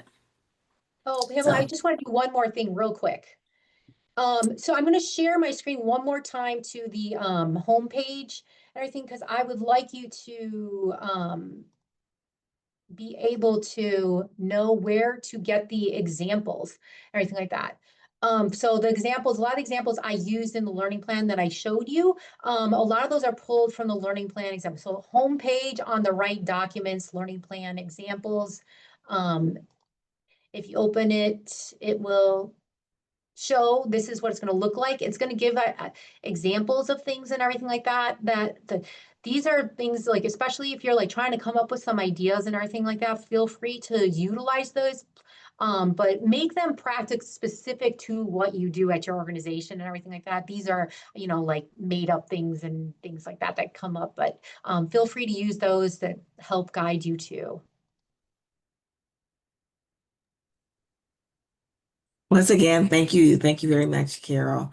And again, we have these examples and things on the Sonia platform, but feel free again to reach out to your liaison if you have questions about these things. Okay. So we're coming into the home stretch, and I'm really hoping that I can get like some good participation on these, because this is a section where we're going to talk about challenges facing social workers right now. And to be honest, we don't have all the answers. We wish we did have all the answers, but we're going to use each other as a resource guide and use each other as experts here. So I'm going to pull up my screen here for the last time. Share that. Okay, I hope I pulled the right screen. Okay. I did. I see. It's just all right. So, All right, social work field instruction in challenging times. So, um, I am going to start. Uh, I'm going to start with just listing out, some of the challenges that social workers face. And we faced these challenges before, but sometimes they seem to have increased a bit exponentially due to varying factors. And this is by no means an exhaustive list. And I'll be honest, when I was putting together, it really felt like sort of a downer, and it is. But I'm hoping that our conversation will help give us some strategies that we can use to deal with these. The increase in demand for services, particularly in mental health. I know in Nicole's presentation earlier when she was talking about the behavioral health workforce team, I talked about how the pandemic really impacted social work. She was talking particularly about behavioral health, but I would say in all aspects of social work. There's been just an increase in demand for services. And unfortunately, a lot of social workers who were working during that time experienced great degrees of burnout. A number of people left the profession. So that goes into the second challenge with workforce shortages and burnout that people are facing. Um, Policy and funding uncertainty. Social work is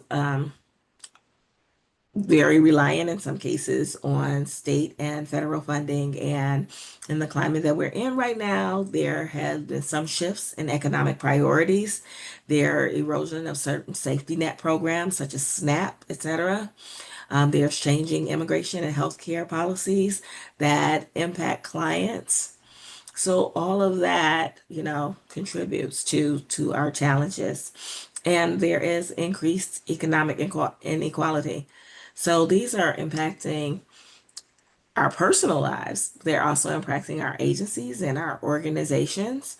Um, on our side, we have seen organizations and agencies to say that unfortunately they can't take students.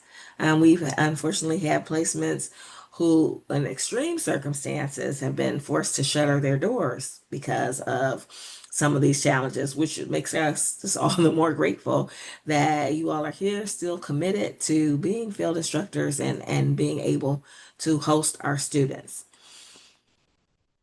So I'm going to ask you to reflect and ask you just to take a moment. You can share in the chat if you want. If you want to raise your hand and share, you can. Or if you just want to keep your thoughts private, you can as well. But I do want us to reflect on this question for a moment. When you think about the biggest challenges faced by your agency or organization in recent years, how have they impacted the way that you work with and supervise students? Again, like I said, I'd ask you, to maybe drop some comments in the chat if you would like to speak. You could raise your hand and let me know that, you'd have something you'd like to share. How do you think these challenges and even if you don't want to make it personal, if you want to go a little more broadly and just take a how do you think these challenges impact field instruction? Aubrey, I see your hand is raised. Can you share with us? I think the biggest thing that has been difficult for me is just a lack of resources, and so it can just be really disheartening. Um, and it can be, I never want to send someone out into the field feeling really negative about things, and I think that's been one of the challenges is how to keep interns excited and, energized going into the field while also facing a lot of these challenges. Okay. And and we're actually going to I'm going to be asking you guys questions for how you have dealt with that. So I'm hoping that you'll come back on once we get to that question about how do you deal with it? How do you keep them energized? Okay, I see a lot of new comments popping up in the chat. Um, so let's see. Finding time to hold space to support feelings and experience for the students. as well. I see you have to log off. Thank you for coming. Not having enough school social workers or school resources and funding, period. This makes it tough to ensure interns are getting as much attention as they need to do intentional supervision and to not feel spread too thin to be a good supervisor. Try to use transparency as much as possible to help them navigate these challenges and work to process with them in a supportive environment. Um, High caseloads with larger demands require so much attention, it's hard to pause and support the learning of the intern in the moment. Staffing shortages. There's never enough time, but it highlights the importance of helping new social workers. I'm going to come back to the chat because some of you all are already answering some of the questions that we posed. Unfortunately, we do have a limited time, so I'm not going to ask all the questions. Sabrina, I do see your hand, and I'm writing. Um, can you share with us what you wanted to share? Thank you.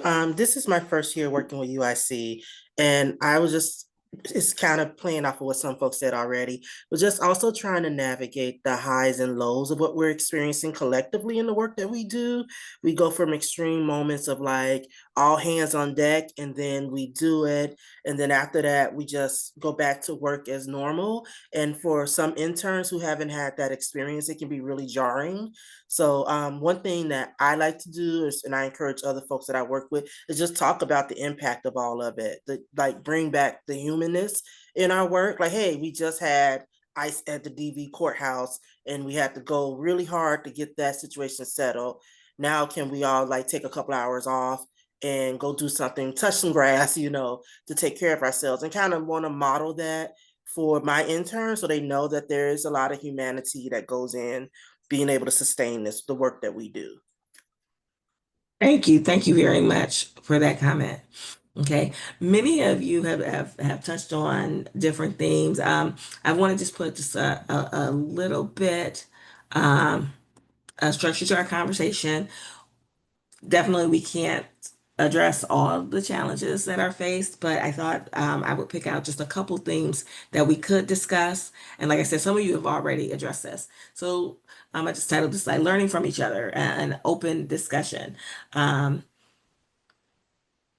I wish, as you know, as your resource, as a field team, that we had the answers for you to a lot of these. But that's another reason why it's good for us to come together and hear from each other. And we know we're all from various organizations and various areas of social work, but a lot of what you've already shared, both in the chat and aloud, are universal strategies that we could use. But we'll start with the theme one. The increased demand for services can impact on student supervision. I saw a lot of comments in the chat about people just not feeling they have enough time.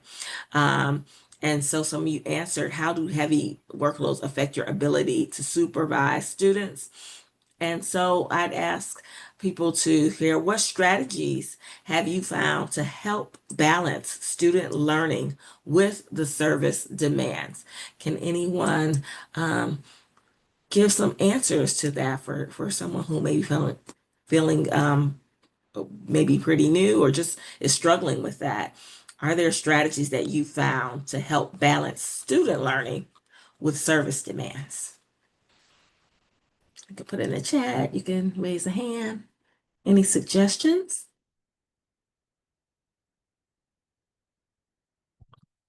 I'm glancing through the chat. Okay. Okay. Well, I am going to share a couple suggestions that we have, and people can comment or share their own as well. But one of the things that we suggest is planning ahead, utilizing the learning plan as a guide. Sometimes it's helpful if you have a very structured plan. There is a template that was shared with me by a field instructor. You find most of the resources I have are from people who were field instructors. I was one many, many years ago, but these are newer resources. And they give their student a template to complete, each week, and that guides their discussion when they're able to have supervision, and they're able to touch on all of the learning topics that field instructor wanted to have covered. And so it feels like a very productive use of time. The other way is making sure you create a protected and structured supervision time. Now, I know some are in settings, and I think it was school social workers, but it applies to many different settings. But some of you are in where you can be called at a moment's notice, at the drop of a hat to address something. And so that could take away from that protected time. But as much as you're able to protect that time, that supervision time is a good opportunity to um, devote that time specifically to that student learning piece. Encourage your students to engage in self-directed learning. Um, I've had field instructors who offer students readings, workshops, trainings, things like that. That's all an educational experience for that student. And there's also the opportunity for some of you to do multi-layered supervision so that maybe all the learning is not just on you as a field instructor, but perhaps you assign a task supervisor or allow the student to work in other areas of the department to get other learning experiences. Also, we have many organizations that do maybe individual supervision one week and group supervision the next week. So just something to take some of the pressure off of you, but still allow students to have learning experiences. I see some new comments in the chat, so let me see what people have added. Oh, there's just people that have to hop off. Preparing handbook education list tasks for interns to review when they become too busy or overwhelmed.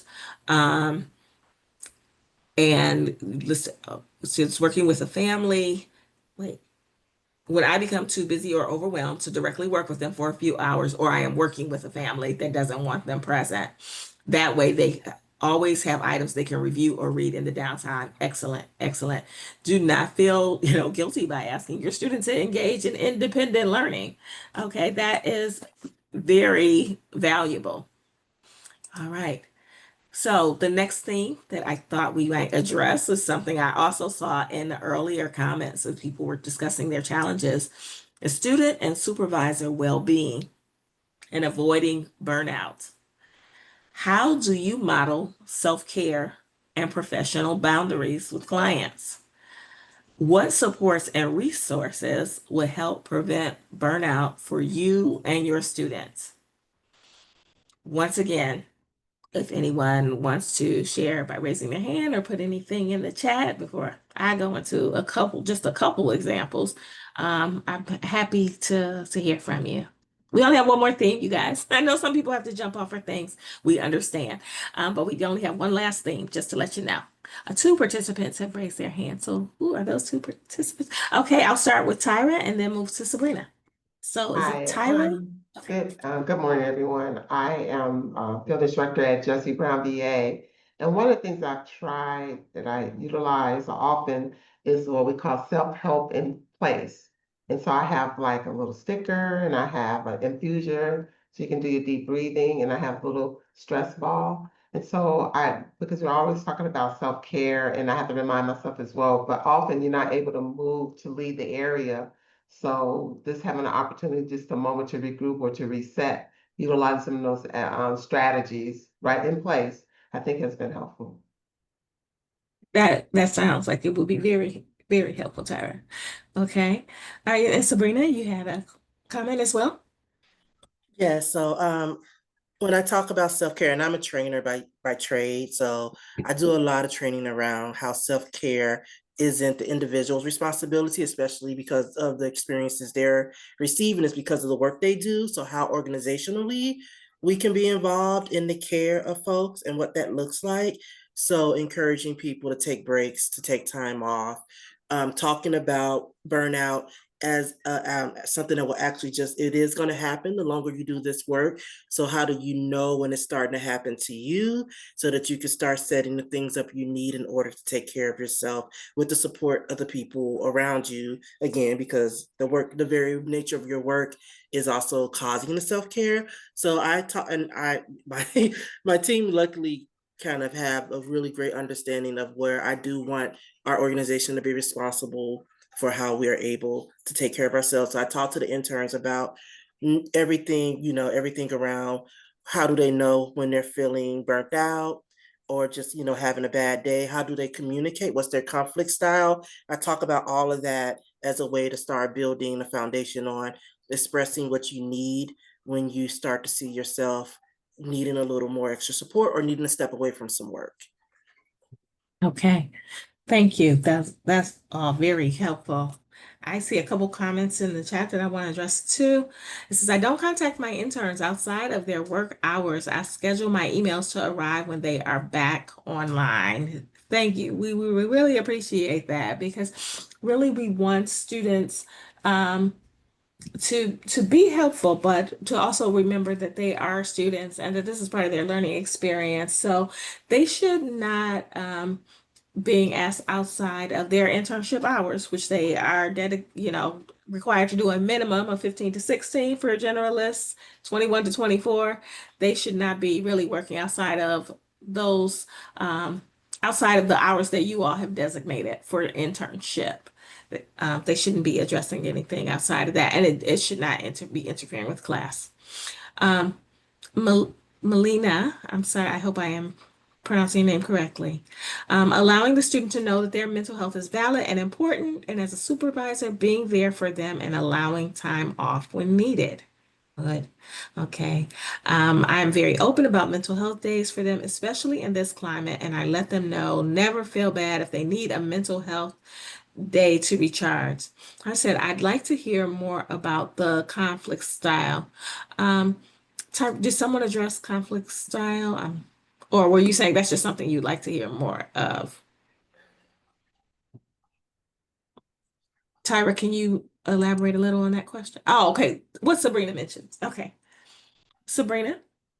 Oh, okay. So when I work with interns as part of my orientation, I like to just talk about the realistic work within agency. So working with different people, understanding how, we're not always going to be in agreement with each other. So how do you, if stuff arises, how do you like to be approached? Do you want it to be a one-on-one conversation? Would you like it to be a mediator? Would you like time away from the situation to think about it and not have it happen in that moment? So, I try to just, again, bring back the fact that we're working with a lot of different people, different departments, um, understanding our conflict style, understanding our self-care needs, all of that helps us become better advocates for those who we're working with. What I see a lot of frontline workers especially talk about is managing the people that they work with anger. There a lot of trainings I'm getting requests for now is conflict mediation with clients and advocates, and also vicarious trauma and burnout. So seeing that in the front line, I try to bring it into the orientations for the interns so that they can have those experiences in real time and those conversations in real time. Thank you very much for elaborating, Sabrina. Okay. All right. Okay. And some of the suggestions that I have, just a couple suggestions, is to incorporate self-care into supervision. Discuss it, talk about it, maybe even provide some opportunities. Maybe you can use part of supervision too. I have a supervisor who was incorporating some mindfulness techniques into her supervision, into group supervision. She would start every group supervision with the students doing deep breathing exercise. Have students do journaling, being able to do some private self-reflective journaling. As Carol mentioned, we have a reflective essay they do at the end of the semester, but there's no reason why they should not be, keeping tabs on what they're feeling and experiencing all throughout the internship. And work together to gather a list of resources and supports interns and employees can use to avoid burnout. In my first position out of social work school, I was in a very intensive setting in group home in a group home, and it was very important to us to work together as a team and to rely on each other. So um, those are just a few suggestions we have, but I really like the suggestions that I saw in the chat. Don't forget this recording, slideshow, and chat transcript will be available a few weeks after this presentation.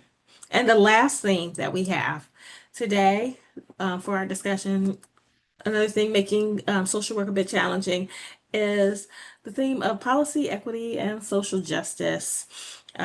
We talked about different shifting priorities and shifting policies that impact the work we do and the clients we serve. How do you help students connect the big picture, federal and local policy, or systemic inequities to daily practice and impact on client systems?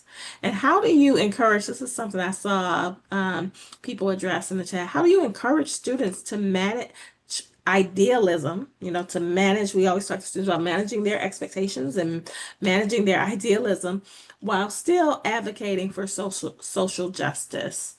Um, any comments or thoughts in the chat?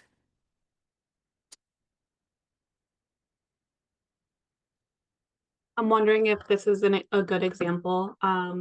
We've talked about how there's things that you might meet with a client with on our campus that we really would love to be able to support them with. And is that what the client is coming in for?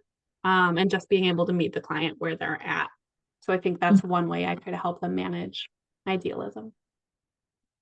I think that's very important, getting them to address the realities and meeting clients where they are and addressing what the client is bringing into that meeting. Any other comments? I think I see one item in the chat. I have found for myself that reading up on history in the field is very helpful. It gives perspective on how long people have had to fight for policy change, and losing a battle does not mean losing the longer fight. Ellie, I really like that. And I just saw a speaker who it was inspiring to me, who talked about that and talked about how there have been challenges to face in the past, and they have been overcome, and to not see this as the end game, but maybe as the first quarter. So for those, football fans. All right. Peter said, in general, I like to think, it zoomed up past me. In general, I like to think about my own field placement experience and remember what was good and replicate that, and what was not good and change that. It's perfect. I really like that too. Umair says, I always encourage students to try and get involved with initiatives outside of school and the internship, because you can only do so much at your agency. I really like that one as well. Okay.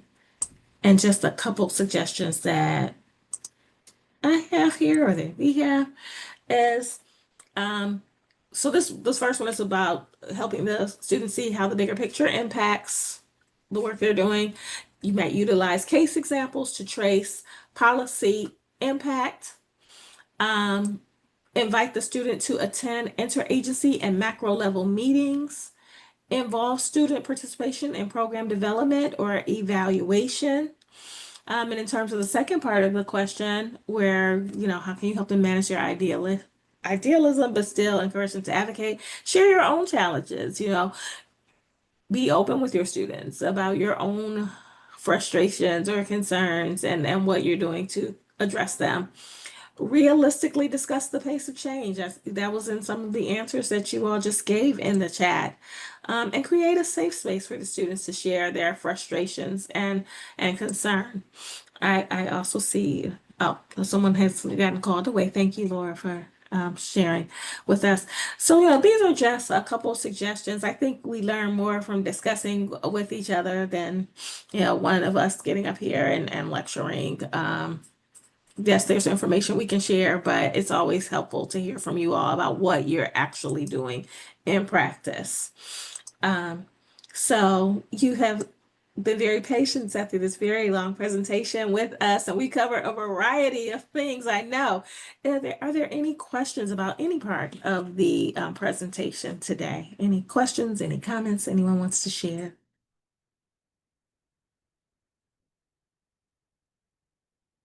Okay, I'm not seeing any hands. It doesn't look like anything is in the chat. Just a reminder, if you haven't been contacted already, you will be contacted by a field liaison that will be reaching out to you, introducing themselves, offering their services, and also trying to schedule a site visit for the first semester. So please utilize us as a resource. Complete the evaluation when it is sent to you. Include your license number if you want those CEUs. Give us time to process that request and visit our website as well to there's other helpful information, but also this information covered today will be on our website in a couple weeks. All right. All right. Well, thank you. Thank you all for attending and thank you for the work that you do with our students. I'll hang on till the last person has left in case there's anyone who has any questions that they want to ask in private. Thank you all. Have a good afternoon, good week.